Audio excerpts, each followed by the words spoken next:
On Estuary News tonight, combating litter in Hull, severe weather set to hit our region and breaking down the barriers of loneliness in East Yorkshire.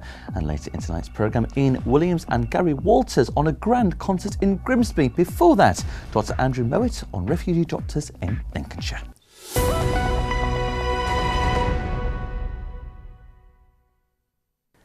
Hello, good evening. Welcome to Tuesday's programme with me, Luke Adams. Hull City Council have announced that they will launch a pilot scheme to deal with littering in the city. It follows a consultation in which nearly 89% of the public voted in favour of the council using an external company to take action against those who litter.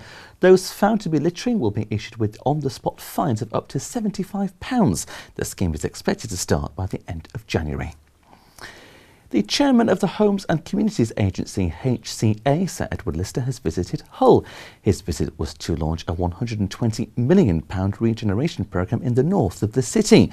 On-site work has commenced at Warren View, a residential development that will be delivered by a range of partner agencies alongside Hull City Council. The mixed tenure scheme has also been supported by the HCA's affordable housing programme. The wider development plan will see the creation of 750 high-specification homes.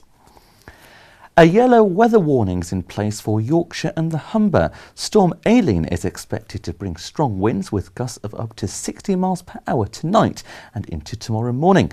The Met Office have warned that power cuts and damage to trees are likely. The Humber Bridge will be closed to high-sided vehicles from 11:30 this evening to 6 a.m. tomorrow due to the high wind.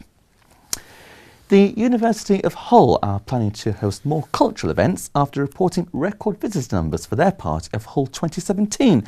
Over 20,000 people saw the Lines of Thought exhibition during season 1, and they're now already looking further ahead to continue the engagement between the university, its students and the wider community. Marianne Loosley-Steer is the head of Culture Campus. It's been an amazing experience for the university. I think it has really brought the creativity and culture at the university to the forefront. It has put the campus on the map in the city as a cultural venue.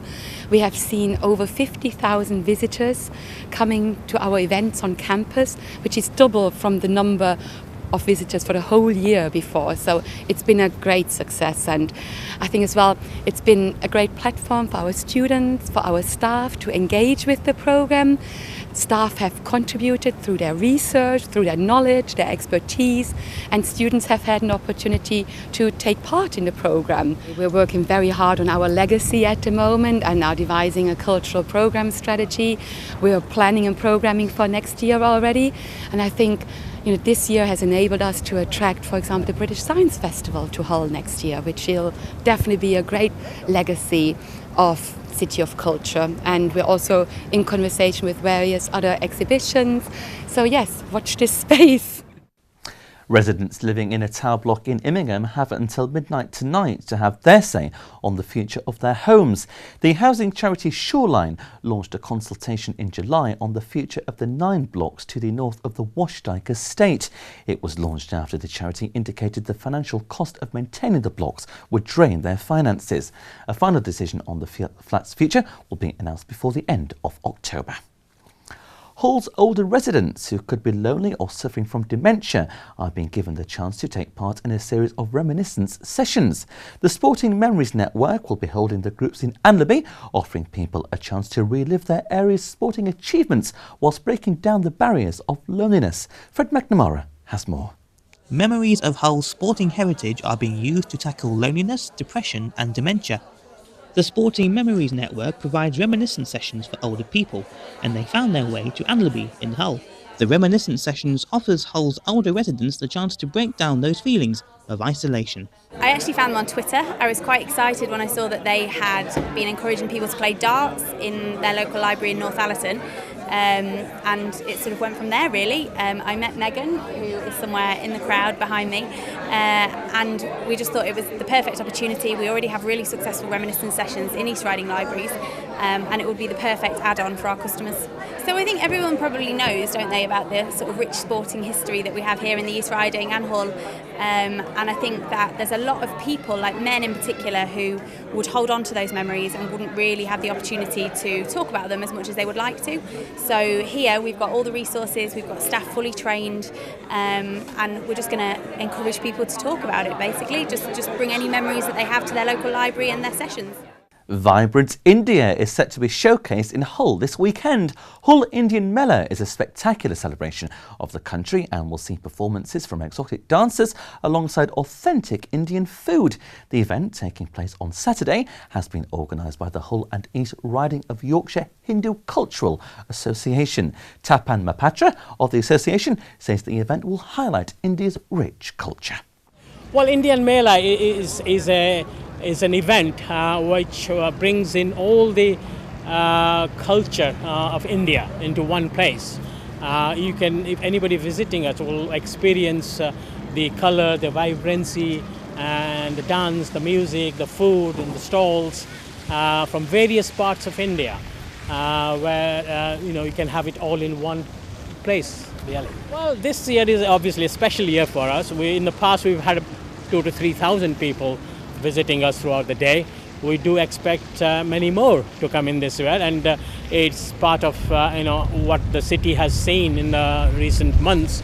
There's increased footfall, people visiting different events, and it so happens there is a big event in the evening as well to follow in the Royal Ballet show in the Hull New Theatre opening as well. So it'll be much bigger than what we have had in the past.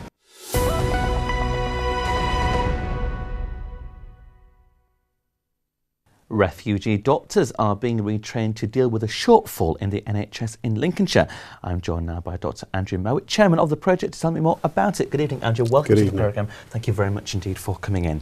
First of all, what is the project you're involved with? The project is about taking doctors who are already in the UK but who are unable to work because they can't register with the General Medical Council to work, and to train them to speak English better. That's one of the first qualifying criteria, and then to help them refresh their clinical skills, and probably over a 18-month to 2-year period, help them then to get engaged in a training programme in the NHS in Lincolnshire. You mentioned the shortfall crisis that we have in the workforce in Lincolnshire. And we think that in the county of Lincolnshire, we're short of probably 70 GPs and about 90 hospital doctors. And there are similar problems recruiting in Grimsby and in Scunthorpe. The local medical committee, that's the GP's body in Lincolnshire, has been very innovative in developing an international recruitment programme, and they've just brought about 20 GPs to work in the UK. Our project is kind of in a sort of longer term and backup to that, to bring refugee doctors from elsewhere in the UK into Lincolnshire so that they can join our health community. Okay, fantastic project, which I believe is called the Lincolnshire Refugee Doctor Project. That's correct. Okay, so the project isn't actually live yet. I believe you've got 4 recruits. Yes, we have 4 doctors who have expressed an interest in joining the scheme, and we're looking in the first instance to try and recruit up to 10 doctors, and we would then be able to get going. The thing that holds us back is simply, as with all things, the funding element, and we're trying to persuade the NHS in Lincolnshire to fund that. We're also having conversations with the NHS in Grimsby and in Hull to try and start something going there as well. Okay. Is there a specific reason then, Andrew, why you've chosen this area particularly to focus on for this project? Well, I have an involvement with a charity that funds refugee doctors, and I've known through that work the other programmes that exist in London, in Manchester, in Cardiff, in Glasgow and in Stockton-on-Tees, where the doctors are being successfully generated. I say generated, you know what I mean, brought to training. And they represent tremendous value for money. It is generally held that if you take a medical student all the way through their training, it costs something like £290,000. Well, for the same money, the Building Bridges programme in London can produce 12 doctors, refugee doctors, a year into foundation level training. Huge value for money. Yeah, absolutely. Very good value for money, like you said. Why do you think then, Andrew, that we're seeing GPs and doctors leaving the profession? I think there are two things going on. Morale in general practice, and indeed morale in hospital medicine, is particularly low, as doctors find themselves not really having time to concentrate on the things that they studied medicine to do, direct patient care. And they're spending much more time on following regulations, on complying with Care Quality Commission requirements for practice inspections and so on. And while those things are important to ensure the quality of general practice, they do take a lot of time out of the GP's time. And so early starts, late finishes and pressure all the time mean that more and more doctors like myself are taking early retirement in their 50s and focusing on other things. And this will help bridge that gap. It will indeed. It won't do it immediately. There's, as I say, a sort of 18-month to 2-year time period, that's our experience from the other programmes, to get doctors through the English language element. Wonderful. Andrew, very quickly, in 10 seconds, if anybody watching would like to get involved with the project, where would we signpost them to? Website, www.linksrefugeedoctors.co.uk, and they can contact us through that or on our Facebook page. Wonderful. Andrew, it's been a pleasure. Thank you very much for coming in this Tuesday evening. Thanks for having me. Join me after the break when Dan brings us a roundup of all the latest sporting action and Ian Williams and Gary Walters about a charity concert in Grimsby.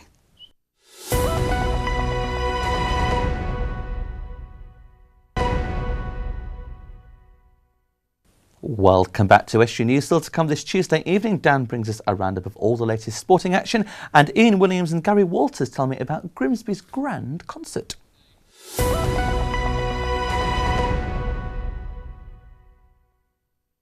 New homes could be built in Immingham. If given the go-ahead, the development of 500 properties would be built at Highfield Farm and increase the town's population by 10%.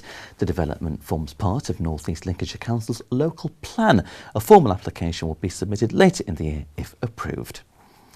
A project offering travel plans to residents on the Freshney Green estate will end later this month.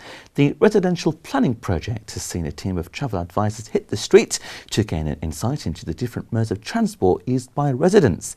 The advisors will return to the area on the 25th of September to see whether residents have switched to a more sustainable method of transport. It's part of the residential planning project launched by North East Lincolnshire Council in partnership with NG. And North Lincolnshire Council is working with Natural England to bring a record-breaking footpath through the county. The 2,700 miles England Coast Path will cover 15 miles of the county's coastline. It's the longest of its kind in the world. The proposed route over public footpaths in North Lincolnshire traversed the Humber Bank from South Killingholme to Barton at the Humber Bridge. It's likely that the project will be completed by 2019. Hull Libraries have launched a new writing competition. They're inviting the city's youngest writers to show off their talent by entering a short story, poem or blog. It's open to 7 to 14-year-olds. The competition is sponsored by the J. Venn Foundation, and each category must include a reference to the theme circle, reflecting the iconic shape of a Venn diagram. All entries must be submitted by 5 p.m. on the 25th of October via vennwritingcompetition@mail.com.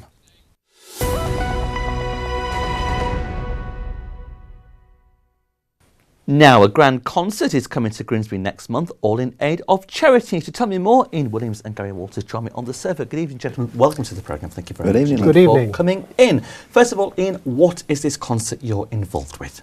This concert is on October the 14th this year, and it's being kindly sponsored by Sentiments.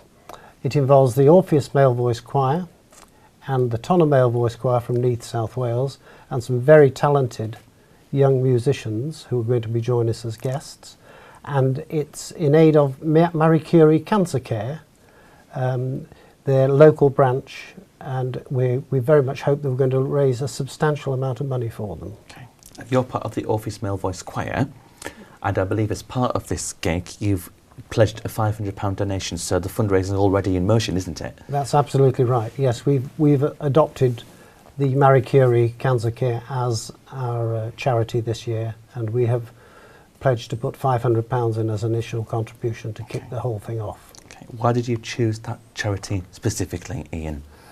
We have always had a good relationship with Sentiments. We support their memorial concerts in December, and it with a concert that involved the choir and a visiting choir in aid of a charity that has strong local connections, seemed it was virtually a no-brainer that we join in with that and use that as our charitable event of this coming year. Okay, so a good reason for them to get involved. Gary, why are you getting involved with this concert? Well, as a company, I mean, we started out in about 2004, but we've always been involved behind the scenes with charity anyway. I know one of the representatives from the Marie Curie department, and she's a lovely lady, but they work tirelessly behind the scenes. So it was lovely to get involved with somebody that was local, that's got the enthusiasm to actually kind of help out as well. So we decided to, as Ian said, we've nominated that as the charity for the year for us. So yeah, hopefully we shall get a substantial amount of money for them. How are the ticket sales going so far, gentlemen? We're hoping to sell 180, and anyone who buys a ticket will get an absolutely clear view. There's Okay. nothing in the side aisles at all, so it's a very good view of it. We're about halfway there on ticket That's good. sales, so Excellent. hopefully in the next 4 weeks, if people watching this programme would like to buy one and contribute to this charity, I'm sure we'd be very pleased to see them. So there's still Certainly 4 would. weeks to get those tickets together and for Yes. people to come along and see the concert. Why do you think people should come to the concert? They are going to have the opportunity to support the local charity, and they're going to have the opportunity to see a very experienced and successful Welsh male voice choir who are travelling all the way from Neath, a round trip of some 600 miles at their own expense, paying all their own expenses, staying overnight, and they're not taking a fee for it. Okay. They do a lot of charitable work, and we're very lucky to have them join us. To have a first-class male voice choir to see in this area is a rare opportunity for people. On the shores of Grimsby. Gary, what are some of the highlights of the production? What would people enjoy when they come to see I it? think the chance to see a choir of this status has got to be the main focal point.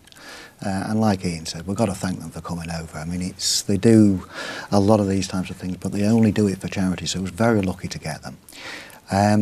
The other nice thing for me is the musicians that's going to be there, and obviously the voice choir. You Yes, know, I mean, Tonna have, in their past, they support local musicians as we do. We're having some highly talented local guests come along with us.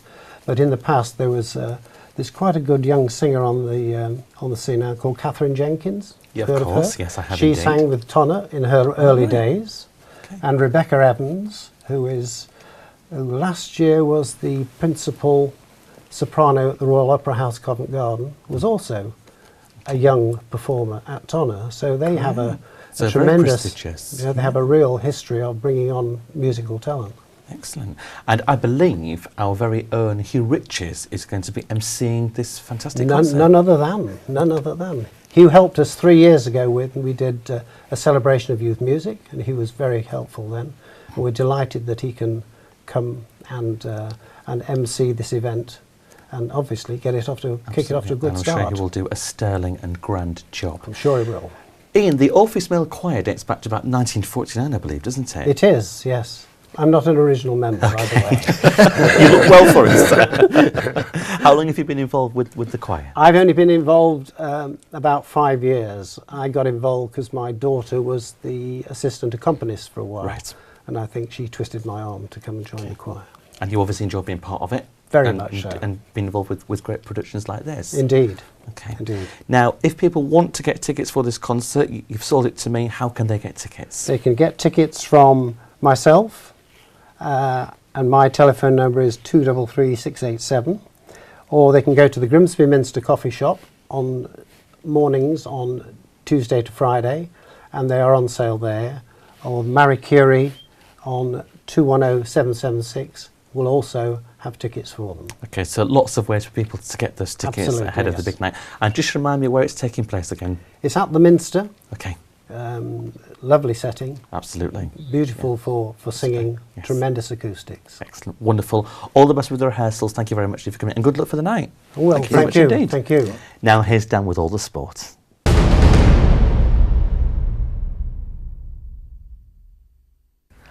Grimsby Town head to high-flying Accrington Stanley tonight in League Two.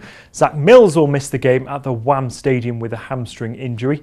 The Mariners are languishing in 19th in the division, having picked up 6 points in their opening 6 games. Accrington are going at over 2 points per game. Russell Slade says he's looking at making some unenforced changes following Saturday's heavy 4-1 loss at Mansfield. Scunthorpe United host Blackburn Rovers at Glanford Park. A late call will be made on Murray Wallace, who sustained a dead leg against Blackpool on Saturday. Apart from that, Graham Alexander has 22 players to pick from, with just Andrew Crofts, Johnny Margetts and Luke Williams missing out. Hull City striker Fraser Campbell is fit to feature in tomorrow night's game at Fulham. The striker has missed the last few weeks with injury and will travel with the rest of the squad to Craven Cottage. The Tigers' return to Championship action sees them looking to bounce back from their humbling at Derby on Friday, where they lost 5-0. Meanwhile, City's under-23s won their first Professional Development League game of the season last night.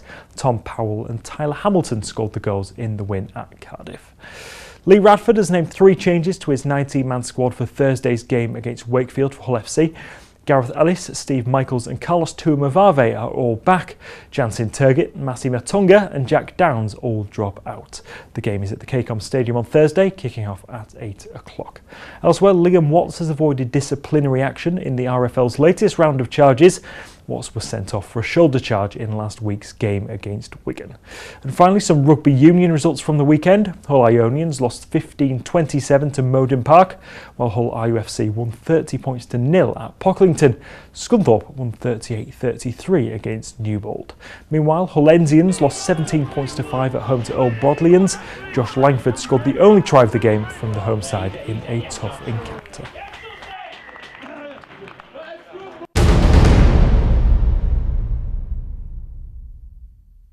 Thanks very much, Dan. That's it for this Tuesday evening. As always, if you have a news story you think we should be covering, then please visit our Facebook or Twitter pages or email news@estuary.tv. Phone the news desk, which is a Grimsby number 01472 31553, or write to us at the usual address, Estuary TV, Nuns Corner, Laceby Road, Grimsby, North East Lincolnshire, DN34 5BQ. As always, we'll look forward to hearing from you with any news stories you may have. Have a great Tuesday evening. I'll see you same time tomorrow. Thank you for watching, and thank you to my guests for being part of the show today.